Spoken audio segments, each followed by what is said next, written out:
Assalamualaikum warahmatullahi wabarakatuh. Nama saya Rizky Pratama, NPM 110 903 16 207.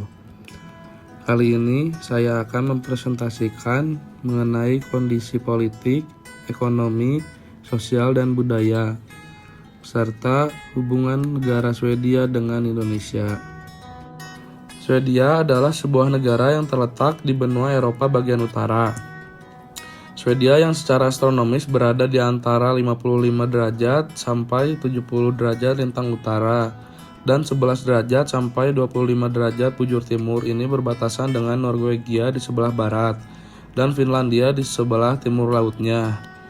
Di sebelah timur Swedia adalah Laut Baltik dan Teluk Bothnia. Sedangkan di sebelah barat daya adalah Selat Skagerrak dan Selat Kattegat. Swedia merupakan negara yang terletak di lingkaran Arktik. Swedia memiliki luas wilayah sebesar 450.295 km persegi dengan jumlah penduduk sebanyak 9.816.666 jiwa. Swedia merupakan negara yang memiliki luas wilayah terbesar ketiga di kawasan Uni Eropa.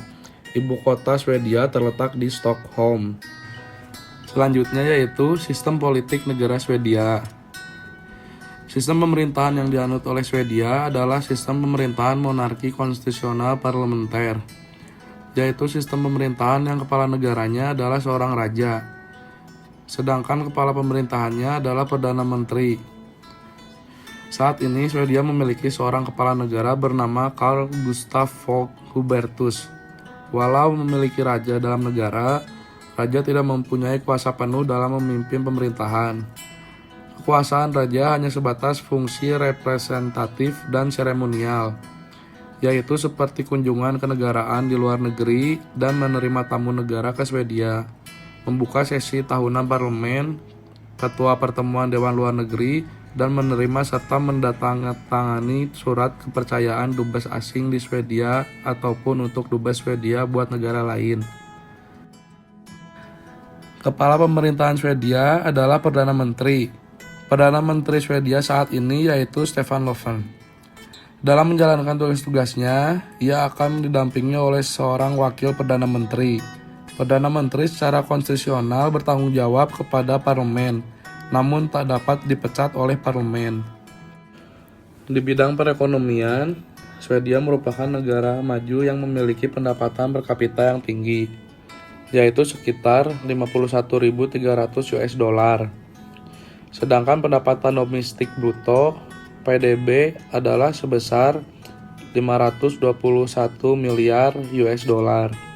Swedia adalah negara ekonomi campuran yang berbasis ekspor. Kayu, tenaga air, dan biji besi adalah sumber daya alam utama. Sektor rekayasa di Swedia menyumbang 50% keluaran dan ekspor, dan dibantu dengan sektor lainnya di bidang telekomunikasi, otomotif, dan farmasi yang juga tidak kalah penting. Swedia adalah pengekspor senjata terbesar ke-9 di dunia. Dari strukturnya, ekonomi Swedia dikarakteristikan pada sektor manufaktur berorientasi ekspor berbasis pengetahuan. Berikut ini adalah perusahaan besar yang berasal dari Swedia, yaitu IKEA, Spotify, Skype, H&M, Volvo, dan Koenigsegg. Gaya hidup yang menjadi ciri khas negara Swedia yaitu lagom. Lagom yang memiliki arti not too little, not too much, atau sepadan dengan istilah yang penting cukup. Lagom menghindari ekses dalam mengonsumsi atau memiliki sesuatu. Namun lagom tak hanya fokus menghindari hal-hal berlebih saja. Lagom juga mengutamakan modernisasi atau prinsip keseimbangan. Segala sesuatu mesti cukup, tidak lebih dan kurang. Selain itu, gaya hidup lagom dapat diadopsi secara lebih mendalam dan luas dalam berbagai aspek di kehidupan sehari-hari, terutama dalam pekerjaan. Masyarakat Swedia tidak mengenal prinsip work hard, play hard, melainkan prinsip keseimbangan work-life balance yang melekat pada kehidupan mereka sehari-hari. Di Swedia, jika ada orang yang lembur tanpa diminta, mereka akan dilihat sebagai orang yang kerjanya tidak efisien. Siklus ini membuat semua orang ingin bekerja efisien dan pulang tepat waktu. Selain bekerja sesuai porsi, memprioritaskan waktu untuk bersosialisasi merupakan bagian dari gaya hidup Lagom. Lagom jauh dari gaya hidup yang serba individualis dan lebih mementingkan kepentingan kelompok serta asas kebersamaan. Swedia memiliki tradisi ngopi yang cukup unik, yang diberi nama fika. Fika dapat diterjemahkan menjadi istirahat untuk minum kopi dan makan kue. Namun praktiknya, fika bukan sekedar makan dan minum saja. Fika dalam bagian dari kehidupan sehari-hari dan budaya Swedia yang telah menjadi sesuatu fenomena tersendiri, di mana masyarakat Swedia memiliki tradisi untuk ngopi dan ngemil setiap hari sambil bercengkrama dengan teman, rekan kerja, atau kerabat. Kalau minum kopi di meja kerja sendirian, maka hal tersebut bukanlah fika. Pada lingkungan kerja, fika adalah bagian dari jadwal sehari-hari dan biasanya dilakukan di pukul 10 pagi dan pukul 3 sore.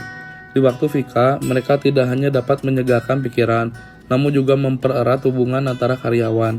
Hal ini secara tak langsung juga membantu mendorong jalannya bisnis, karena karyawan semakin solid dan lebih produktif bekerja.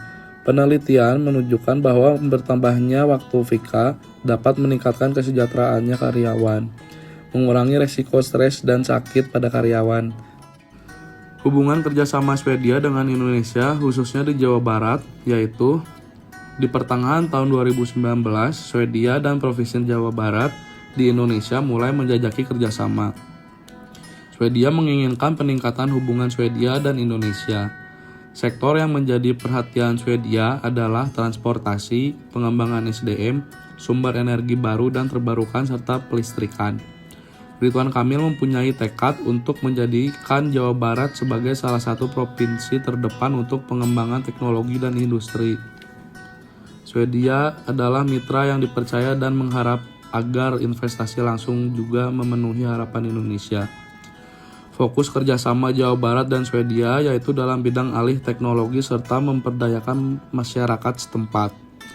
Ridwan Kamil dan perwakilan Swedia setuju bahwa human development adalah hal yang sangat penting mengingat esensi dari pengembangan SDM adalah peningkatan kualitas manusia. Ini jauh lebih utama daripada sekedar peningkatan ekonomi saja. Sekian presentasi dari saya. Mohon maaf jika ada kekurangan. Wassalamualaikum warahmatullahi wabarakatuh.